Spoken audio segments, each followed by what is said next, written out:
like this. Hello folks, welcome to stream/recording of play Dawnsbury Days. So I haven't done this in a while. Recorded a single player game like by myself. Usually do this multiplayer or in groups of role playing these days. This is pretty fun. Dawnsbury Days is an indie game. It released on Steam on Friday, 2 days, well, yesterday I suppose. And it is a adventure built on the official OGL Pathfinder 2E rule set. Say, this is pre-remaster. This is the old school, so to speak. It is a small indie game focusing on tactical combat more than, like, you know, dialogue trees or cascading choices or anything like that. It is a fairly linear affair with the focus on the battles, which is fine by me. There's some voice acting by the developers and some other of their friends, I believe, so look forward to that. And it is a level 1 to 4 adventure with a group of 4. So just going through the settings. Yeah, borderless audio. This gets too loud, I'll adjust this down, but I think this is fairly fine. Controls, interface, fast mode, we'll see how slow it goes. If it goes very slow, I might turn on fast mode. House rules, I'm playing on medium, which is the standard difficulty. I have done some house ruling here. Characters drop items when knocked out. I have removed this because I really don't like that. And this one was turned on by default. Swapping items cost 1 action instead of 2 actions. I think that's fine. Yeah, just nothing in there really. There we are. We're gonna dive right in here. So we're gonna play Dawnsbury Days. I'm not gonna do the tutorial. I've played Pathfinder, I know enough. But we're going to do a custom start. Specifically, we're going to customize our Dawnsbury 4, a little adventure group here. So I'm gonna stick. Not like I'm gonna keep some stuff and change some stuff, I suppose, because these characters are established, like in the lore. They are specific characters and there are recommendations for them as you build them here. So I'm going to change around a little bit because the original party was good, but I wanted to try something slightly different. So originally we have Anacosta as a sorcerer, Scarlet as a rogue, Tok'dar as a fighter, and Saffi as a cleric. But I will do a little bit different. I have downloaded a community mod from the workshop, from one of the, I think, beta testers or something that did this, which has added the bard class. I'm gonna make Anacosta here a bard. I'm thinking, try that out. So yeah, Anacosta, she has a feminine voice, she's neutral, good in alignment. Anacosta, often shortened as Anna, is the leader of the Dawnsbury 4. She is wise, contemplative, mature, motherly, and confident. She knows how to speak to each party member and how to bolster the team's morale. The Dawnsbury Days adventure path expects Anna to have been leading the Dawnsbury 4 for a few years now, and to command the respect and admiration of her party members. A human or elf ancestry and the natural leader background are good fits, but other ancestries and backgrounds also make sense for Anna, and any class is appropriate. So, first of all, I'm not a fan of anime portraits in Pathfinder or in tabletop games.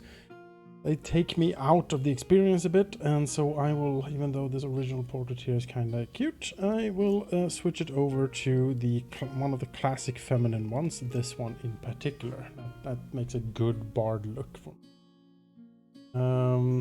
Hello Green Guardsman, I'm doing fine. I hope you're good too. So we're gonna do that portrait for her, and then we're gonna go to ancestry here. Human, we're gonna do versatile heritage. So this game is focused on combat. So the standard builds are suboptimal for these characters, in my opinion. They can be better, and so I will endeavor to make them better, pretty much, because the game is not a pushover necessarily. You need to do some tactics here to get going.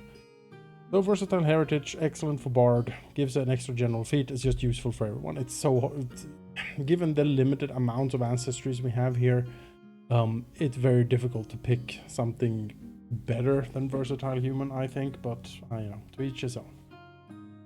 So the background, the game recommends the natural leader. Ever since you were young, you commanded a powerful presence. When a group of children gathered to play, it was always you who figured out who should play and where. It was you who mediated disputes, tamed bullies, and encouraged the timid. You have 2 ability boosts, Constitution and Charisma, and a free one, and again Intimidating Glare. And this background is specifically designed to Anna Costa, so we will keep that one. It's good boost for a bard, and Intimidating Glare always use. Class then bard. You can see it's mod. So it's mod here by Donny X. So that mod is on the workshop. Just check that out for yourself. The other classes are barbarian, cleric, fighter, kineticist. So there's a little bit of the new stuff here for sure. I have not read anything about the kineticist, but I know people like them a lot. Magus, which is inexorable iron or laughing shadow. Those are the 2 types of magus you can be.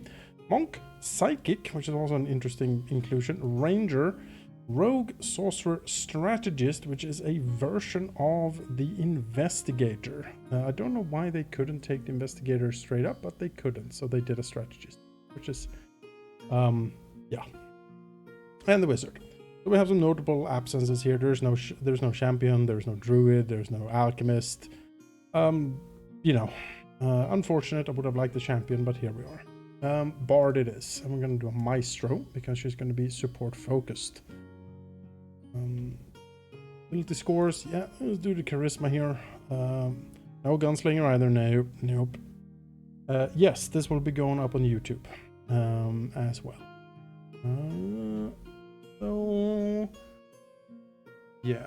Dexterity. She needs to have some AC. We'll do 1 dot in strength so she can wear some decent armor. 1 in constitution to give her some hit points, and that's sort of it. Could move 1 from strength into wisdom, I suppose, but I like her to be able to have blight armor and not be slowed down. That's kind of what I like. Movement speed is important in battle. Skills, well. She's a bard, so we will go with all of the social skills, of course. We have Intimidating Glare, diplomacy, deception, and then there's a bunch of skills here, and some of them are not actually used in the game. So this modded skill is not used in the game, of course. Maybe in future, like community campaigns, this will be useful, but in the game currently, it is not going to be used for anything. Same with society. Not going to be used for anything, so some of these are not that useful to pick at the moment, which is fine. But we're going to do acrobatics so she can get out of things if she gets grabbed. So that's going to be that. Ancestry feat, natural ambition, of course, to give even more feats here. For the general feat we get, I think I'll go Bon Mot. It's also something I have modded in to get, but you roll a diplomacy check against a target will DC. And if you succeed, they get penalties because you quip so quippily at them that they freak out.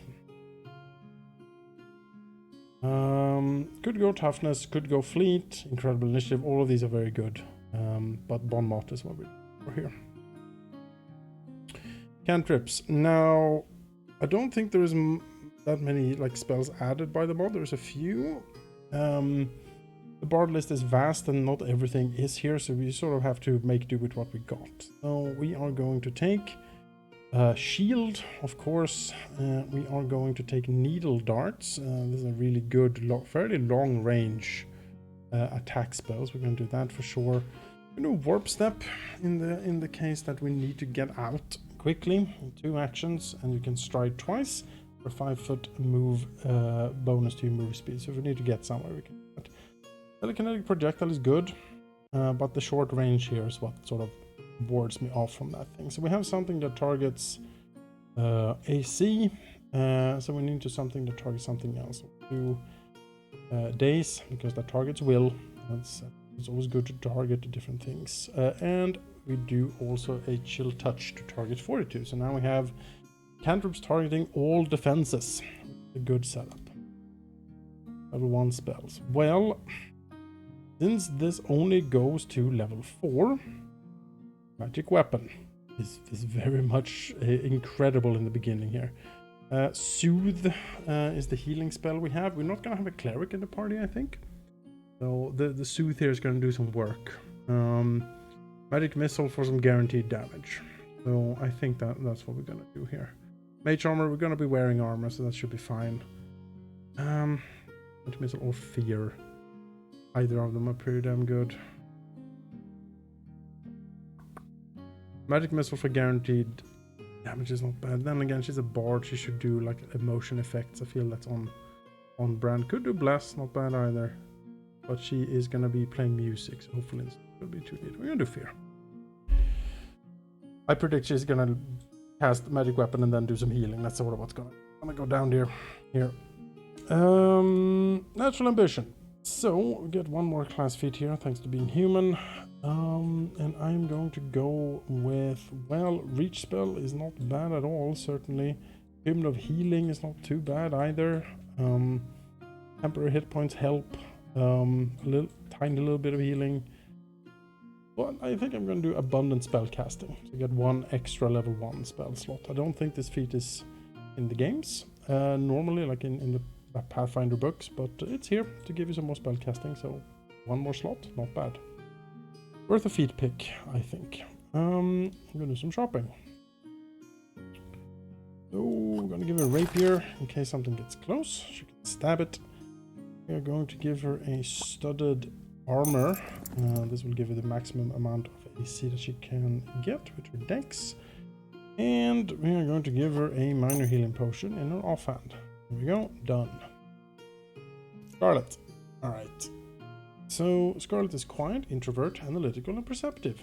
She speaks little and tersely, but everything she says matters. And while she prefers to sit in silence, she enjoys the company of her friends immensely and will fiercely defend them in the case of need. Scarlet has excellent senses and can quickly understand what they're telling her and serves as a party scout. Dawnsbury Days have no special requirements for Scarlet's ancestry or class, though her voice sounds maybe closest to human or elf. The Quiet Explorer background possibly explains Scarlet's best. Well, again, I'm going to change that portrait. I think we're going to use this one for Scarlet. And I have decided to, once again, do Versatile Human, because that's just so good.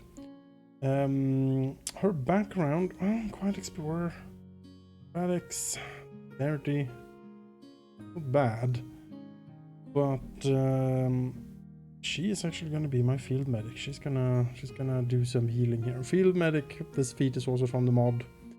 It's not in the game normally, but we're gonna do some field medic with no cleric available. Having people that can actually heal efficiently in combat seems like a good idea to me. For her class, she is a rogue by default, I believe, but I will actually make her a ranger, a flurry ranger, because ranged battle, really good. Really good to be able to shoot and get things done from afar. So we're gonna make her a ranger. Yeah, everything into dex, of course. Constitution, strength, wisdom, and then the question of course becomes, I think we're gonna go strength 14 and wisdom 14. That is what we're gonna do. We're gonna go strength 14 because I'm gonna get a composite bow for her to do more damage, because composite bows trigger off your strength score to add more bonus to range, something that is otherwise pretty much impossible. She's gonna do thievery. She's gonna be a thief because she has the highest dex. Gonna do some survival, although survival is not used, I see, so let's skip that and do stealth instead. Acrobatics, yup. And crafting is not used. Nature, let's do nature. There we go. That's a ranger and a scout. Well done, me. Natural ambition, of course. It is very useful to her to go quickly, since she's a ranger, to pick things off in the beginning of battle. It's going to give her incredible initiative. For her ranger feat, we will give her an animal companion. And since our front line is pretty thin, we're going to be the fighter up there. We're going to get the beefiest of the ones, which is the bear. So we're going to have a bear animal companion. Could have a capybara, that's kind of funny, or a pangolin, that's cute, but Yeah, the bear is good. The bear support ability is also really good with a Flurry Ranger, because every time you hit, the bear does a 1d8 slashing damage extra to the target you have hit. Flurry Ranger, you can potentially hit 4 times in a round, which is not bad at all. Yes, Valky is joining in spirit, indeed. Alright, natural ambition feat. Then we are going to do hunted shot. Make 2 strikes against your prey with a ranged weapon that does not need reloading, like a bow. If both hit the same creature, combine their damage for purposes and resistances and weaknesses, apply your multiple attack penalty to each strike normally. Hunted shot is good. Sometimes we need to shoot a skeleton, and that skeleton has piercing resist. With this, we get around that stuff. Alright, shopping. I spend a amount of 14 gold pieces for the composite shortbow. Gotta go with the shortbow because I don't think the maps... I played the demo, and in the demo there weren't any maps that made a range increment of 100 feet necessary. Rather, and the volley 30 feet thing here, which means that anything closer than 30 feet will get a penalty to attack. That would be very restrictive on the small maps I've seen so far. I'm happy to entertain Boneri. So we're gonna go with a short bow. If we end up on super large mega maps, we'll deal with that as we go there. We'll give her leather armor. That's the best armor she can get, given her dexterity. And we'll give her a minor healing potion as well.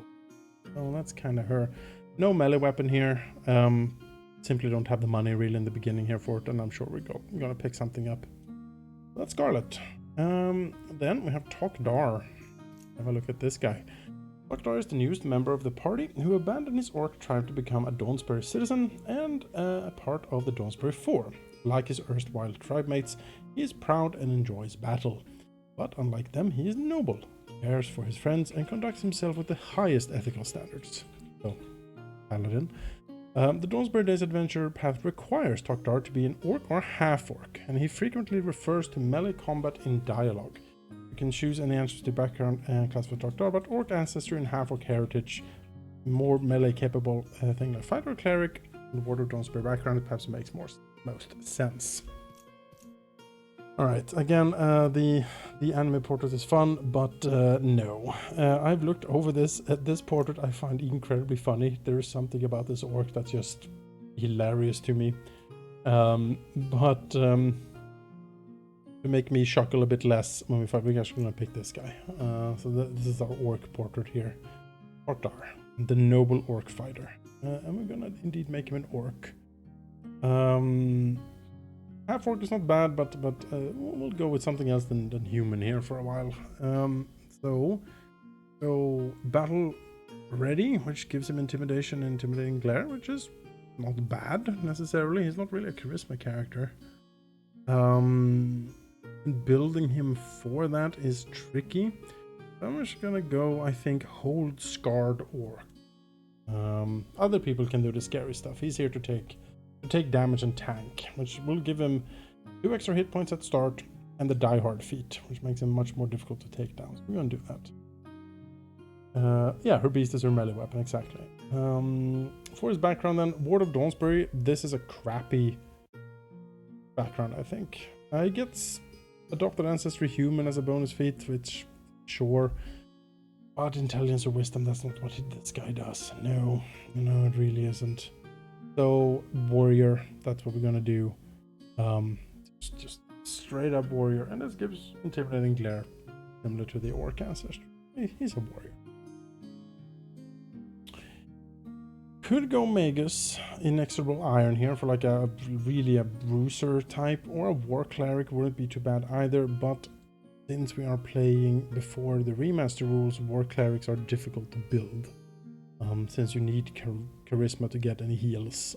So we're gonna forego that and just pick fighter. Fighters are great in 2nd edition Pathfinder. They are always good, tough, wits, just murder machines. Yeah. With that, strength, maxing the strength, of course. We are going to put 1 into dexterity, and then we're gonna No Constitution for the rest. 1 into Wisdom. Give him a little bit of save and better initiative when the combat starts. Skills, well, athletics, yes. And then, crapshoot, honestly. Medicine, why not, just in case. Neither of these make any real sense given his scores here.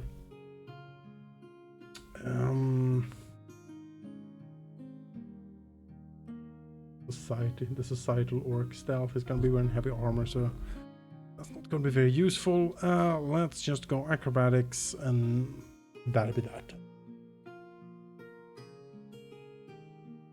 All right, as an orc, I will get him orc ferocity. Once per day, if he's reduced to 0 hit points, he will remain at 1 hit points and become wounded 1.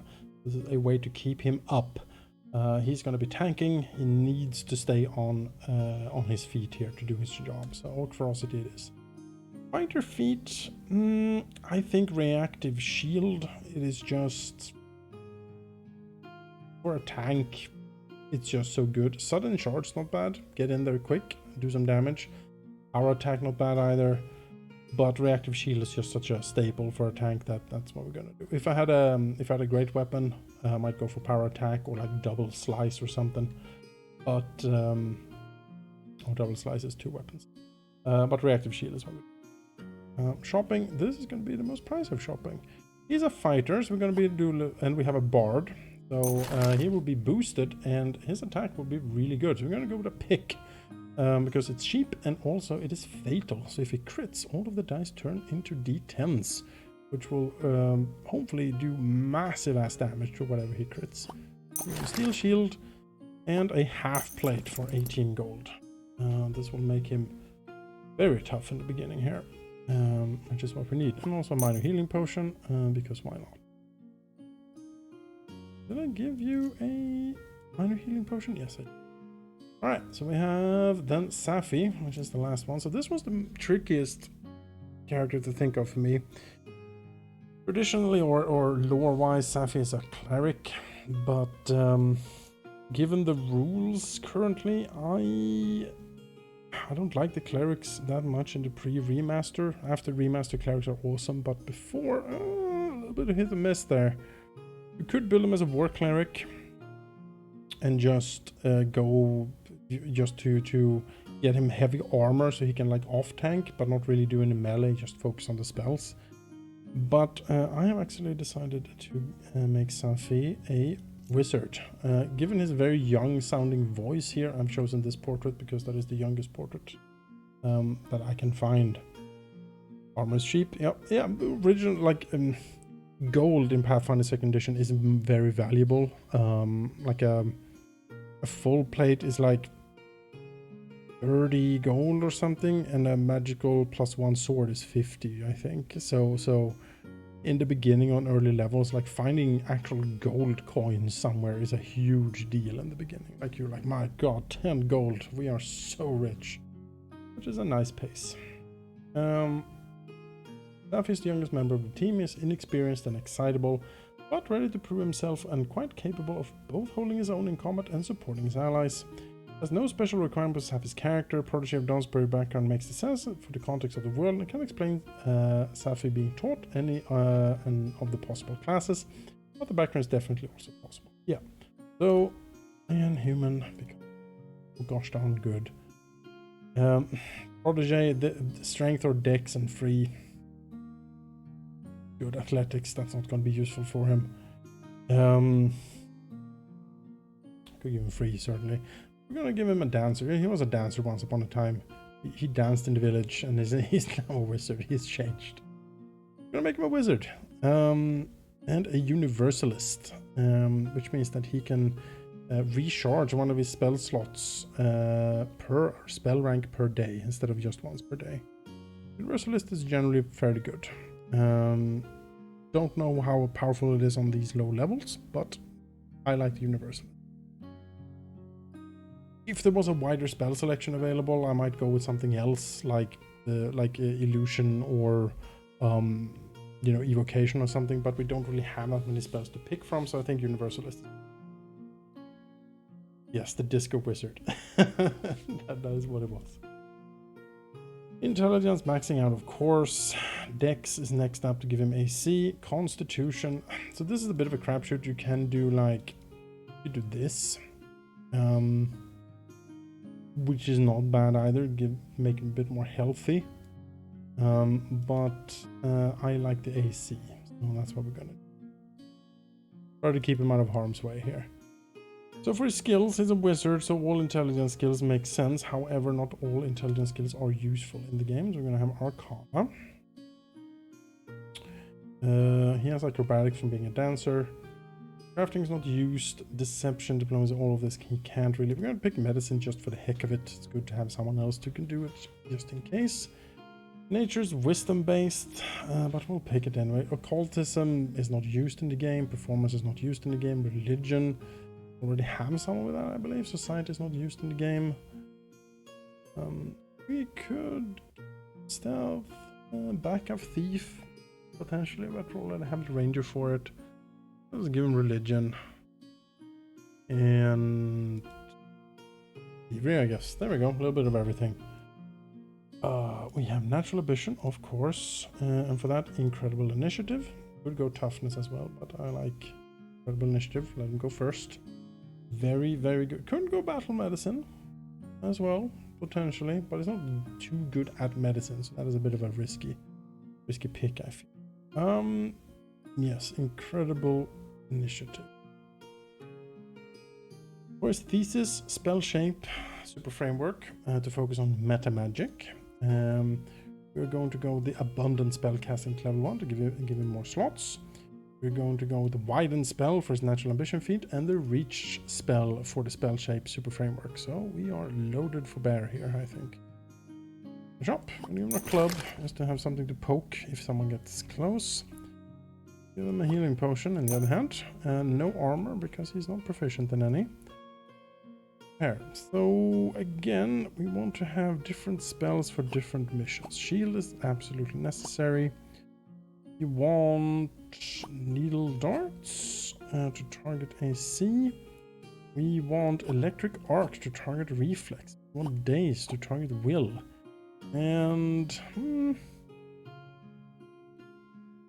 guess shield touch to target fortitude. Baseball.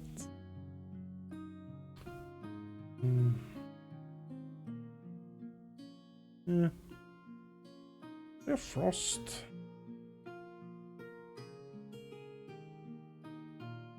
Go produce flame. That is a thing to have in his back pocket in case someone gets close. He can poke them with the flame. But I do like to have something to attack every different like save with. That makes sense to me, so we're going to do that. We have 3 spell slots in the beginning here. He is a wizard with Vensin casting, so you need to carefully pick. Magic weapon, absolutely.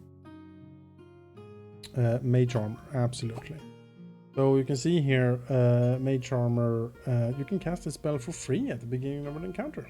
And it lasts for the rest of the day. So that is how they do it. Which makes Mage Armor a worthy spell slot for sure. And then probably Magic Missile or Grease. Grease is not bad. We have Widen Spell, so Grease could really lock something down. So let's do that. Let's do Grease. He's a control wizard. Yeah, done. Let's just double check things.